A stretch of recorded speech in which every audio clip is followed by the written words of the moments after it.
آج ہم آپ کو بتائیں گے کہ کتے کی تخلیق کیسے ہوئی۔ مذاہب قدیم کتابوں کے مطابق ابلیس یعنی شیطان جن تھا اور اللہ تعالیٰ نے اس کی عبادت کے باعث اسے فرشتوں میں شامل کر لیا تھا اور اسے ان کا سردار بنا دیا تھا۔ اس کے بعد اس کی ریاضت کا سلسلہ جاری رہا۔ اس کائنات کا کوئی ایسا چپا یا کوئی ایسا ٹکڑا نہیں تھا جس پر ابلیس نے سجدہ نہ کیا ہو۔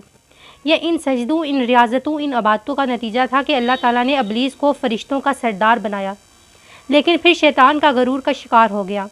اس نے مٹی کے پتلے یعنی حضرت آدم علیہ السلام کو سجدہ کرنے سے انکار کر دیا۔ جب اللہ تعالیٰ نے آدم علیہ السلام کو مٹی سے بنایا تو سب کو کہا کہ ان کو سجدہ کیا جائے، لیکن ابلیس کے اندر ایک غرور تھا۔ اس نے کہا میں آگ سے بنا ہوں، یہ مٹی سے بنا ہے، میں اسے سجدہ کیوں کروں؟ اس نے سجدہ کرنے سے انکار کر دیا اور یہاں سے خیر اور شر کی طاقتوں کے درمیان جنگ کا آغاز ہو گیا۔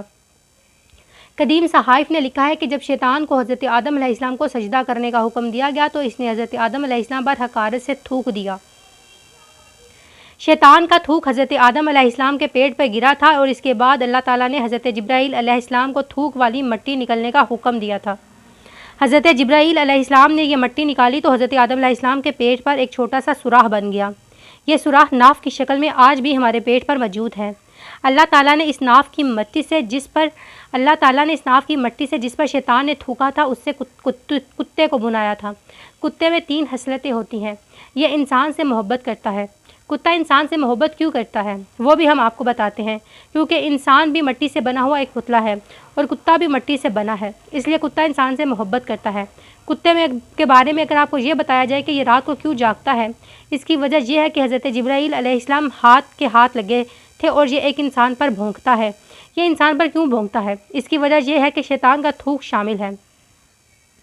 یہ جان کر حیرت ہوگی کہ کتا دنیا کی واحد مخلوق ہے جو شیطان کو دیکھ سکتا ہے۔ شاید یہی وجہ ہے کہ رات کے اندھیرے میں جب شیطانی قافلے آسمانوں سے اترتے ہیں تو کتے اوپر دیکھ کر ایک خوفناک آواز نکالتے ہیں۔ حکایت ہے کہ ایک مرتبہ جب شیطان انسانی شکل میں فرعون کے پاس آیا تو فرعون تخت پر بیٹھا تھا۔ اس کے ہاتھ میں انگور کا ایک گچھا تھا جس میں سے وہ انگور توڑ کر کھا رہا تھا۔ ابلیس نے فرعون سے کہا کیا کوئی انگور کے اس گوشے کو موتیوں میں بدلنے کی طاقت رکھتا ہے؟ فرعون نے جواب دیا۔ ابلیس نے سحر اور جادو کے زور سے اس گوشے کو قیمتی موتیوں میں تبدیل کر دیا۔ فرعون حیرت زدہ ہو کر کہنے لگا آفرین ہے آپ کی مہارت اور استادی پر۔ شیطان نے اس کی گردن کے پشت پر چپٹ لگا کر کہا مجھے اتنی ماہری اور استادی کے باوجود اللہ تعالیٰ نے اپنی بندگی کی مسند سے اتار پھینکا ہے، اور ایک تم ہو یہ اپنی جاہلیت اور حماقت کے باوجود خدائی کا دعویٰ کر بیٹھے ہو۔ بیان کیا جاتا ہے کہ جب فرعون نے خدائی کا دعویٰ کیا تو ابلیس نے اس کے دروازے پر دستک دی۔ فرعون نے پوچھا کون؟ ابلیس نے کہا جھوٹے تو کیسا خدا ہے، تجھے پتہ ہی نہیں کہ تیرے دروازے پر کون آیا ہے؟ میں تیرا استاد ابلیس ہوں۔ پھر فرعون اور ابلیس اکٹھے بیٹھے۔ فرعون نے کہا میں بہت بڑا مجرم ہوں اور تم بھی بہت بڑے نمک حرام ہو، تیرا مشاہدہ بہت وسیع ہے، کیوں تو نے ہم دونوں سے بڑا بھی کوئی دیکھا ہے؟ ابلیس نے کہا ہاں، حاسد ہم دونوں سے بڑا ہے، اسی حسد نے مجھے شیطان مردود بنا دیا اور اسی حسد کی وجہ سے تو ملکوں بن گیا۔ یہاں سے ہمیں یہ بھی سبق معلوم ہوتا ہے کہ انسان کو حسد نہیں کرنا چاہیے، اور حسد کے بارے میں کہا گیا ہے کہ حسد جو ہے وہ انسان کو گناہ کی طرف قائل کرتا ہے، اور اسلام میں حسد کرنے سے منع کیا گیا ہے۔ کتے کے بارے میں ہم نے آپ کو بتایا کہ کتے کی تخلیق کیسے ہوئی۔ آگے چل کے ہم کتے کے بارے میں مزید بات کرتے ہیں۔ کتے کے بارے میں کہا جاتا ہے کہ یہ ایک وفادار جانور ہے، تو اس پر بھی نظر ڈالتے ہیں۔ کتے کی وفاداری کے بارے میں تو ہم نے بہت سے واقعات سن رکھے ہیں۔ ہم آپ کو وفادار جانور کتے کی یادداشت کے بارے میں بتائیں گے کہ اس کی یادداشت انسان جیسی ہی ہے۔ ایک نئی تحقیق میں بتایا گیا ہے اگر آپ اپنے کتے کو دیکھ کر آپ کو یہ خیال آئے کہ وہ اس وقت کیا سوچ رہا ہے تو اس کا جواب آپ کے لیے بڑا حیران کن ہوگا۔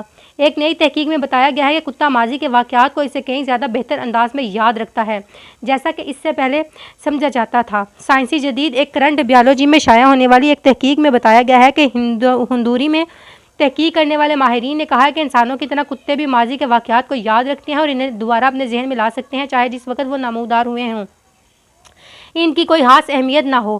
تحقیق کی ایک مصنفہ کولیڈا کدارفارا نے کہا ہے کہ کتے ان محسوس جانوروں میں شامل ہیں جنہیں سمجھدار تصور کیا جاتا ہے، لیکن ہمیں حیرانی ہے کہ نسلی تفاخر کے باوجود کتے اپنے مالک کی کچھ ذہنی صلاحیتوں کو